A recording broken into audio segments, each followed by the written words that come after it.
Tiene la palabra el senador Enrique Riera Escudero. Muchas gracias, presidente. La verdad que voy a tratar de basarme en hechos y no hacer alusiones personales a quienes aprecio y respeto, pero me sorprende la parcialidad interesada con que analizan hechos puntuales, ¿verdad? Y sobre todo la memoria selectiva.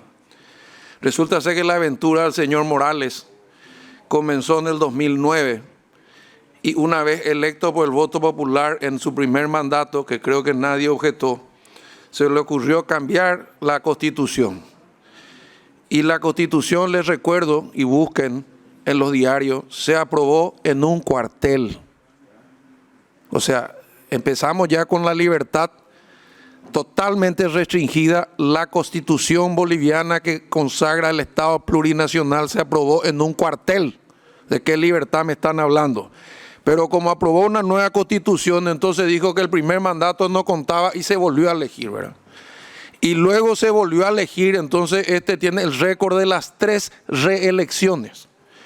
Cuando no contento con eso, decide, confiado en su voluntad popular, que tanta ayuda le dio al pueblo boliviano, este buen señor llama a un referéndum con todas las virtudes y controles del mundo.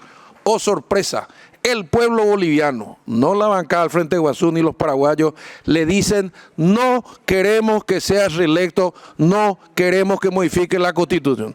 ¿Qué hace el demócrata Morales, rey de la libertad, interesado por su pueblo plurinacional, además de cambiar su bandera histórica? Este señor decide desconocer, cambia la Corte Suprema de Justicia, digita a los miembros con la mayoría que tienen ambas cámaras, y esa Corte ve la luz e inventa algo que yo, como abogado, profesor de Derecho Político y algo de constitucional entiendo, decide que es un derecho humano ser reelecto. Pero imagínense ustedes si aceptáramos esa teoría como práctica, así como el profesor Mujica dijo: primó lo político por encima de lo jurídico, y nos mandaban al canasto en el Mercosur en la época del famoso socialismo del siglo XXI, cerebro de Cuba, billetera de Chávez, en el cual entraron muchos, porque hay una razón que hay que entender. Pregúntenle a Mario Cosío, gobernador legítimo de Tarija, donde terminó exiliado él y su familia y su hija amenazados de muerte.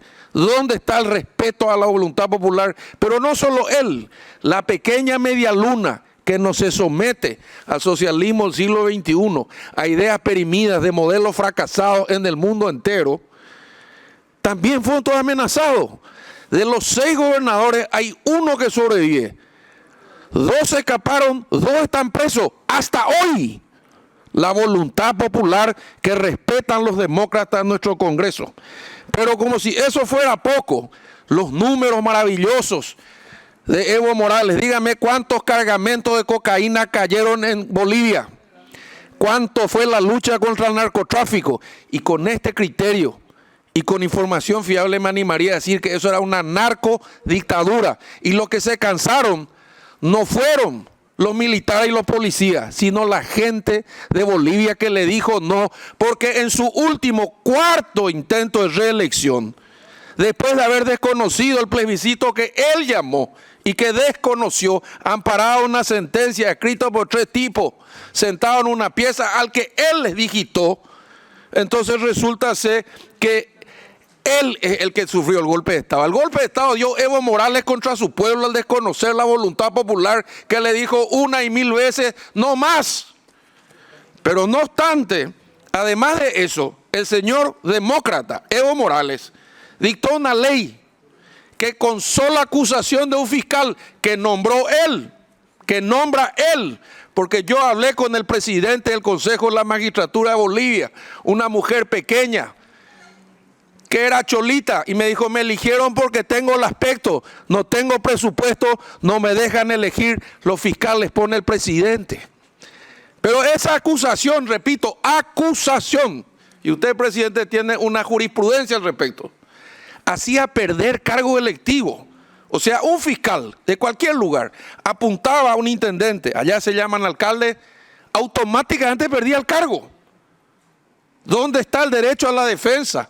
¿Dónde están las garantías constitucionales de la Constitución plurinacional? No existe. 180 alcaldes fueron echados por la acusación de un fiscal sin ni una prueba.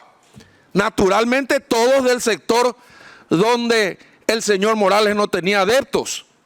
Y sin embargo los que sostienen la economía de Bolivia, y todos lo sabemos, así como California, Estados Unidos, es la región de Santa Cruz, es la pequeña media luna de Bolivia que hace lo posible o lo imposible para seguir produciendo a pesar de esta terrible inseguridad jurídica donde un señor hace 14 años se decide no ir a pesar de que el pueblo le dijo 2 veces. Hubo una gran discusión si se legitimaba o no esta elección. Y al final dijeron, bueno, vamos a ganar de vuelta. ¿Y quién paró el conteo? Fue el pueblo, fue el ejército, fue el complot, fue el imperialismo. No, paró Morales. ¿Por qué? Porque Morales dirige el Tribunal Superior de Justicia Electoral también. ¿Y por qué tiene mayoría en ambas cámaras? Porque al igual que la receta del bolivianismo del siglo XXI, modifican las leyes electorales como si nosotros fuéramos los vivos del batallón, y donde tenemos mayoría colorada, por ejemplo en el rojo departamento de Paraguarí, le damos un mayor peso electoral. Y donde tenemos minoría, como por ejemplo podría ser en algunas ciudades de cordillera, entonces disminuimos el peso de la carga electoral y la representatividad en los pueblos liberales. Entonces es lógico tener mayoría. Si nos representan lo mismo los estados, no hacen como nosotros por cada 25.000 ciudadanos un elector o un voto o un representante. Ellos ajustan las leyes. Y permítanme decirle algo más. Además de todo esto, la pregunta que yo me hago es, ¿por qué si sueñan con el paraíso dorado de Cuba, Venezuela, Nicaragua, no pidió asilo ahí? Iba a estar tan cómodo, ¿verdad? Ellos defienden ese proceso, ellos defienden ese sistema de vida, ellos defienden ese modelo. Y tengo una teoría, señor presidente, soportada en algunas reflexiones y algunos libros que me gustaría compartir con los amigos. En el año 1989 cae el comunismo, cae el muro de Berlín, el capitalismo triunfante, embebido en la euforia de su libertad, que es el motor que mueve la masa, el mundo y la economía, que es la bandera más preciada que hemos defendido muchos aquí dentro y fuera del país, se olvidaron de construir un discurso para sostener las instituciones republicanas y democráticas que hoy mantienen nuestro Paraguay y muchos otros países en gran desarrollo. O no vemos Alemania, o no vemos Suiza, o no vemos Finlandia. Ahí seguramente funciona la democracia hinchada. El que más grita, más razón tiene. A nosotros nos gusta la democracia republicana, basada en la interdependencia de los poderes y el equilibrio, con errores y con aciertos. Por eso somos Asociación Nacional Republicana. Y desde esta bancada y de este partido, mi teoría es que la izquierda mutó, se fue transformando, desapareció el comunismo. Nadie más quiere llamarse comunista, porque es un cuco, pero sí hay progresismo, progresismo moderado. ¿Y qué hicieron? Cambiaron el discurso y se mimetizaron, no todos, pero muchos, en los grandes medios de comunicación, en los grandes organismos internacionales, en la ONU, en la OEA, en la cumbre aquí, cumbre allá, y empezaron con una agenda livianita, el medio ambiente. ¿Quién se puede oponer al medio ambiente? Luego empezó a entrar el tema del género, y así sucesivamente empezó a entrar el tema de la desigualdad. Y entonces cuando nos dimos cuenta, para aprobar un crédito hay que cumplir una agenda internacional que no sabemos quién hizo ni dónde. Están en la UNESCO, están en todos lados. Y nosotros somos una especie de equipo republicano democrático vergonzante. No nos animamos a defender la libertad, el Estado de Derecho, la propiedad privada, el cumplimiento de la Constitución, porque no es simpático. Entonces, rodeando entre el progresismo y el populismo, están felices con la destrucción de un sistema de Chile y la culpa es el sistema. Y ese sistema de Chile que hoy odian y agreden y con quien no escuché ninguna solidaridad, fue manejado durante 25 años por gobierno de izquierda, ¿o no? ¿O cuándo llegó Piñera? 4 periodos para construir el sistema injusto. ¿Y ahora qué? Se queman 27 estaciones de metro. Y Piñera, y lo digo con dolor porque lo conozco, con debilidad está empezando a ceder todas las libertades conquistadas. Y ese es un error en el que nosotros no pensamos caer. Y digo algo más. El riesgo de Bolivia, el riesgo de Nicaragua, el riesgo de Venezuela, que no cae porque todas sus fuerzas armadas están contaminadas con narcotráfico. Porque si hable uno cae toda la... El país más rico en reservas petrolíferas del mundo y tiene 80% de pobreza y todavía nos siguen queriendo convencer de que es el aislamiento yanqui y que es el antiimperialismo y un discurso que parece que se quedó en los 60. Entonces el amigo Evo Morales, les recuerdo yo, la que asumió es una mujer que está en la línea de sucesión y el ejército no está en el palacio, ni la policía no está en el palacio. Sencillamente dijo, no podemos seguir reprimiendo a nuestro pueblo. ¿Y quién es el que se escapó y abandonó a su pueblo?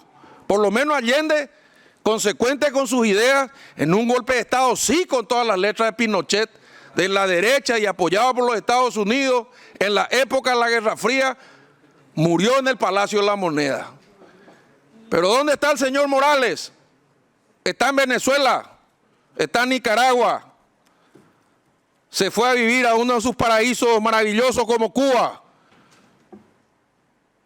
Y hoy estos chilenos que están defendiendo lo poco que tienen, porque está afectando al pueblo, prefieren formar fila por raciones de pan, de hierba, prefieren como Venezuela, donde no hay toallas higiénicas, donde no hay papel higiénico, donde los supermercados están vacíos, donde están dirigidos, y les recuerdo a los paraguayos que estamos acá, por un camionero que se metió en el Palacio de los López y le pidió a las Fuerzas Armadas que nos baleen. Pero resulta ser que no. Entonces ahora somos progresistas. Y hace poco veíamos, y no es ni un secreto porque hoy las redes comparten todo, reunidos a los colegas de la bancada del Frente Guazú, que se pueden reunir con todos, con Dilma, con Lula, con Alberto Fernández, y ahora van a cambiar del Foro de San Pablo a el Encuentro de Puebla, o los dos, y van a intentar implementar acá un sistema que por lo menos algunos creemos que no es la solución. ¿De qué hay pobreza? Claro que hay pobreza. Resolvámoslo juntos, pero no utilicemos las instituciones democráticas y republicanas para llegar al poder, para pervertirlo desde arriba, cambiando constituciones y prorrogando mandatos una y otra vez, como lo dijo. Y quizás uno de los representantes de la derecha que en su momento devolvió la paz a Colombia como Uribe, hizo la misma consulta a la Corte Suprema de Justicia. A pedido de su pueblo le dijeron que no y respetó la decisión. Pero el amigo Morales no respetó absolutamente nada. Y si él está afuera y renunciante, él, su vicepresidente y su familia. Y espero no solidarizarme con el pueblo de Bolivia solamente, sino que los jueces y fiscales tengan el coraje de investigar cuántos millones de dólares ha robado Tiene esta un familia minuto de presidencial. tiempo, señor senador, para redondear. Un minuto de tiempo. Muchas gracias. Termino diciendo nada más que el debate en el marco de las ideas y el debate con cierta vehemencia tiene que ser sostenido con hechos. Y cuando yo veo 6 gobernadores electos democráticamente y más de 180 alcaldes perseguidos por la ley, y cuando veo un presidente que no respeta ni su propio referéndum y que después quiere manipular el resultado de las elecciones y presentarse como una víctima, y cuando veo que los que están en el poder son los civiles y el ejército y la policía deciden no ametrallar su pueblo, Ni siquiera las filmaciones de mi colega me impactaron. Más parecía evitar un conflicto que reprimir a nadie. Por esa razón, señor presidente, rechazo terminantemente una declaración de que lo que pasó en Bolivia es un golpe de Estado y ratifico profunda, íntima y convincentemente que la República, el Estado de Derecho, la propiedad privada es la solución para resolver los graves problemas sociales, económicos que tenemos en Paraguay. Gracias, presidente. Muchas gracias a usted, señor senador.